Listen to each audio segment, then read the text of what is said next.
In our last episode, our friends picked up their vehicles from Alaska Overlander, and we hit the road, bound for the Alaska backcountry. Today's trip would see us come up from Anchorage. We'd head up Highway 1 and then pick up the Parks Highway through Wasilla, and then head north through Houston and then Willows, and then drive out Fishhook Road, heading towards Hatcher Pass, and we made camp out there. Of course, there was more to it than just making camp. We drove east on Fishhook Road, which at some point turns into Hatcher Pass Road.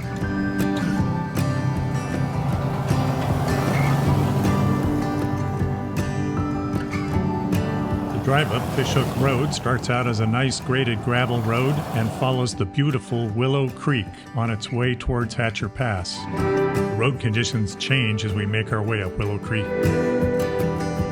Eventually, we find a beautiful campsite and begin setting up for camp.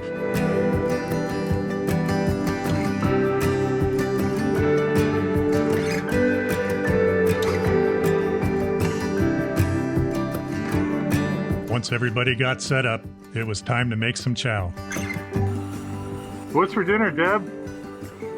Well, we've got 3 bean veggie stew mixed with some ground beef and other vegetables. I think it's going to be pretty tasty. And besides, the view is pretty epic tonight, so It is. the food's going to taste amazing. It is incredibly epic. Not only that, but the weather is gotta be the best we've had literally since we left San Diego.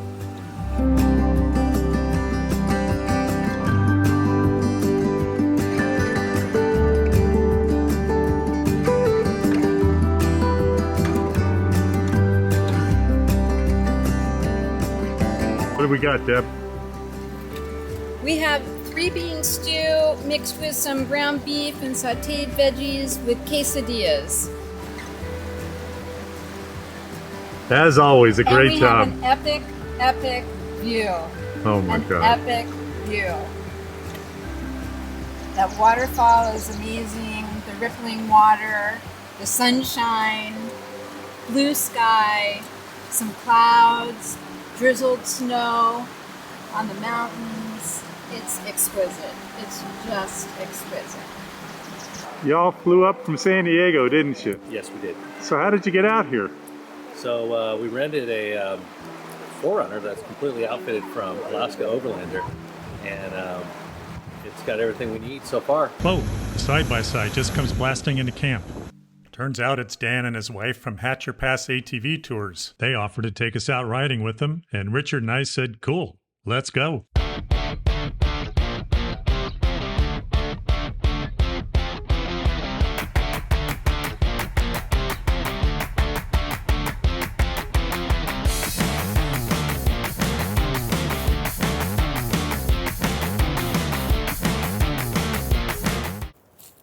So we're one of the original homesteads on Hatcher Pass, which was founded in 1906.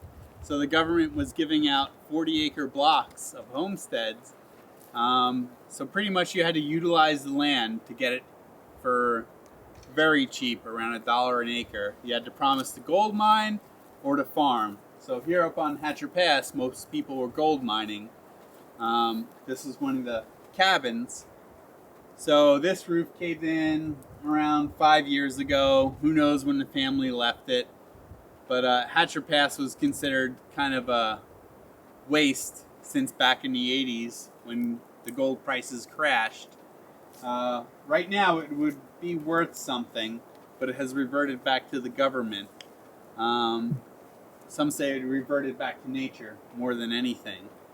And if you'd like to see lots of neat things, us at Hatcher Pass ATV Tours, we'd love to show you around. Alaska is a really neat place. What do you say? Let's go for a ride in the ATV. Yeah. Oh, hey. We gotta roll the windows down just in case we flip over. It's honestly, Just don't get us too wet. safety's not guaranteed. Guys? Yeah.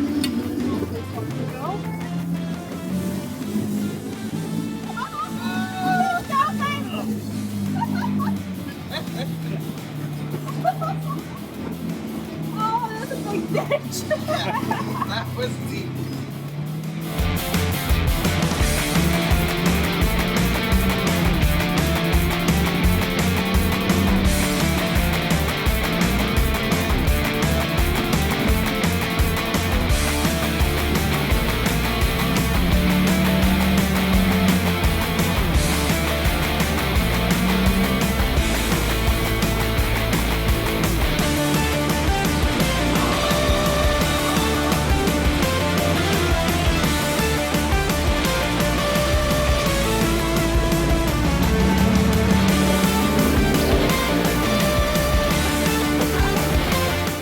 Definitely washed it off.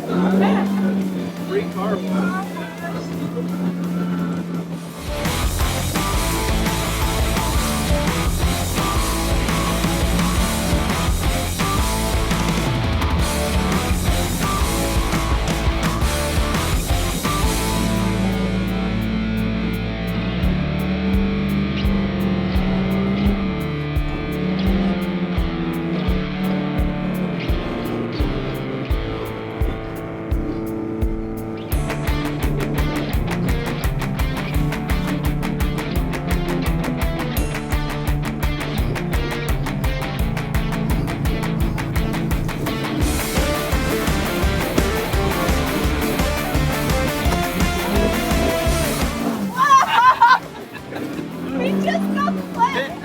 Oh well. At your lovely Airbnb for only $3.99 per night. We have a beautiful Alaskan border view. We can compete with this, people. Come on.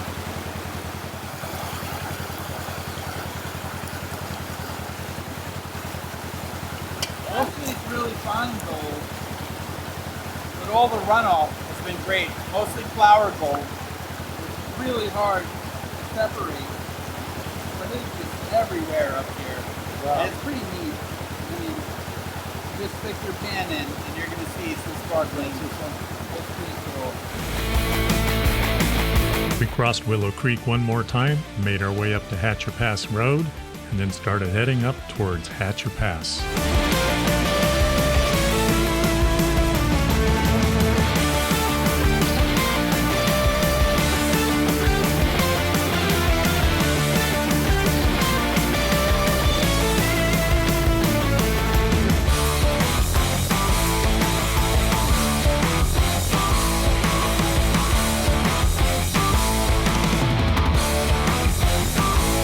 There's a lot of gold up on Hatcher Pass.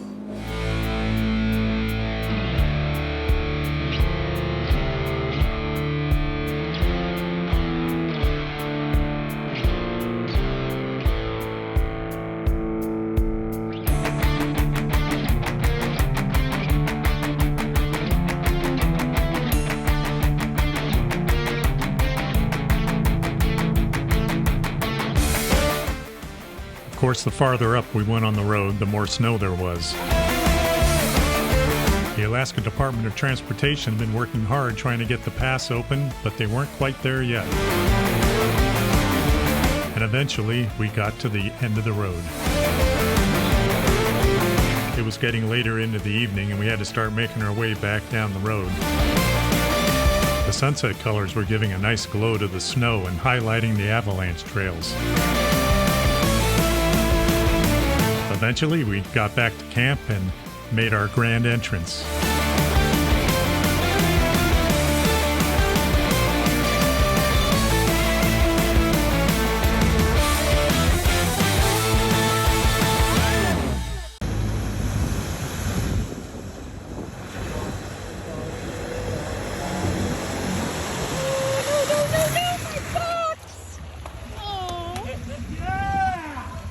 Always a success. Yep.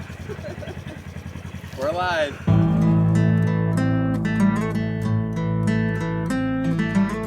The following morning, we dropped the trailer back at camp. We took the group and we headed up the Hatcher Pass Road so we could show everybody what they missed the previous evening when we were on that amazing ATV ride. I don't know about you, but I see no reason not to take one more look around this spectacular area.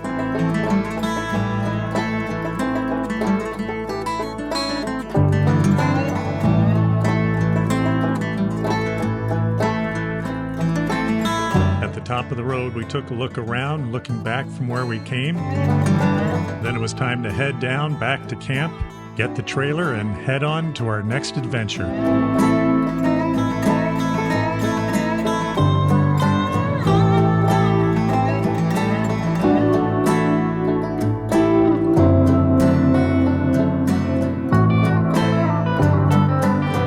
Next up was a drive up to the Petersville Road and the Petersville mining area, and hopefully we get far enough out on that road that we just might get a view of the great one, Denali.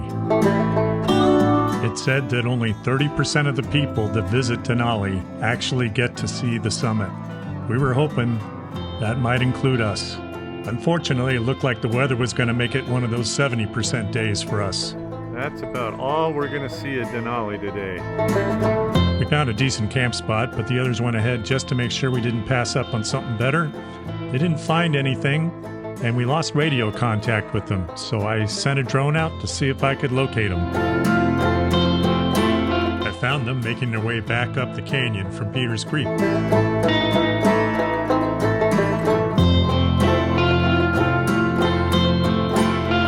I guess some people really do fall off these shelf roads.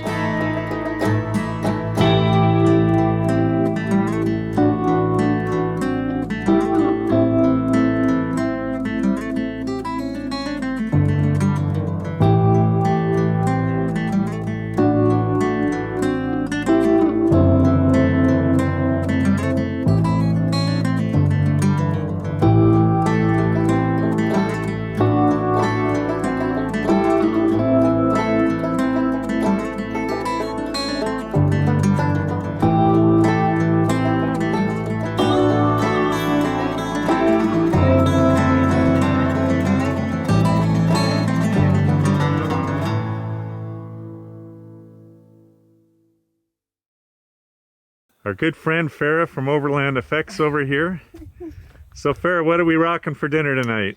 Well, we had leftover rice and a little bit of beans from one of the restaurants we ate in Anchorage. So I took that up, sauteed that up. We had some leftover chicken, and we made a corn chowder with all the leftover goodies. Oh, that sounds good. Hey, yeah. Leftovers can be some of the best meals in Jazzing it camp. up with yellowbird jalapeno Awesome. and yellowbird siracha. Awesome. Yeah. That's great. That's great. To see more great recipes, go check out Overland Effects on YouTube. We ran into a hunter at camp who said that there were several bears spotted in the area. Farah was out taking a look. Well, as long as we're on the culinary portion of our program tonight, what you got going on over here, Deb? Well, I'm making some miso soup, but then I'm adding some vegetables to it. Some I'm adding some broccoli, onion, and yellow bell pepper. yum. But I've cooked it just in water and with other spices so that it'll still have that Japanese flavor when we mix it in with the miso soup. Awesome. Sounds good. I see you're sporting that nice Japanese knife to make it really official miso soup. I am. You wield that blade well. Thank you. I enjoy it. And Richard, I know Lynn is a little under the weather. Yeah, she's not feeling too well, but she's getting some good rest. So Good. So you're handling the cooking. yep. So So what do we got going? Just some cheese risotto mixed with some steamed broccoli and cauliflower, Awesome. and maybe I'll add some of your veggie burger to it. Sounds Mix it all great. up and have a kind of a veggie bowl with some risotto. Wonderful. Yeah. All right. While Jeff and Farah were enjoying the fire, we spotted something off in the distance that might explain why there were some bears in the area.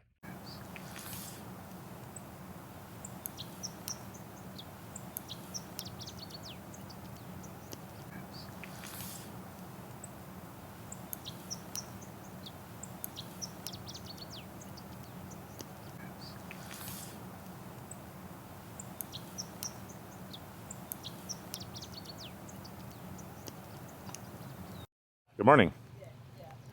Well, we're all packed up. We made it a quick one this morning. It's been raining. It started raining in the early hours of the night, but decided to pack up, just get it done, get out of here before the road gets incredibly muddy. It was a little muddy coming in last night, so it's not going to get any better. So let's see if we can get a bit of a jump on it this morning. We got the clouds moving in over the pass there. Let's go hit the mud. See you later. We made a stop in the long abandoned mining camp of Petersville.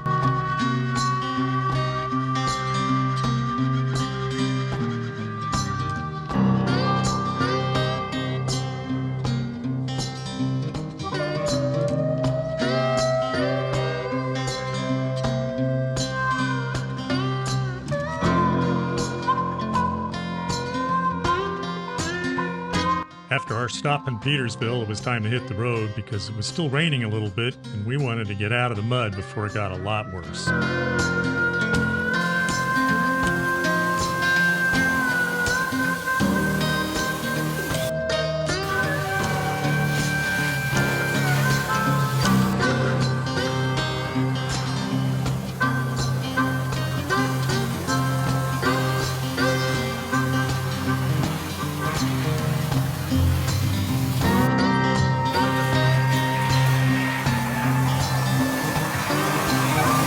As the rain continued, the mud got worse.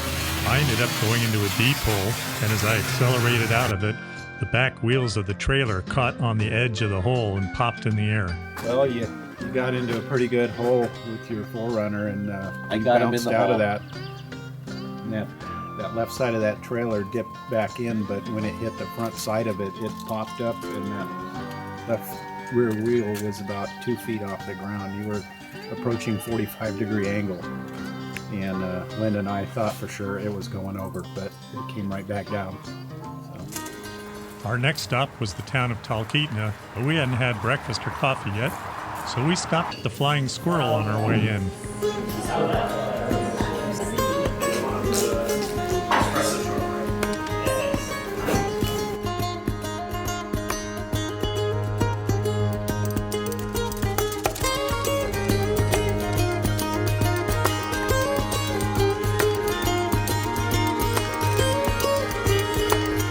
Hi, I'm working on my famous spinach bread, and we're sitting here on the deck of the Denali Brew Pub.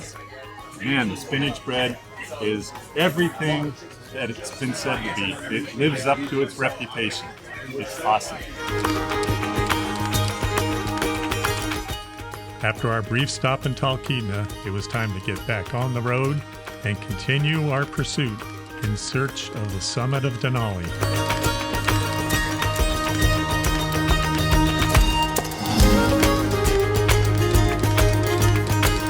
Stick around next time when we do everything we possibly can to make our way into that 30% group right here on Adventure Beyond 60.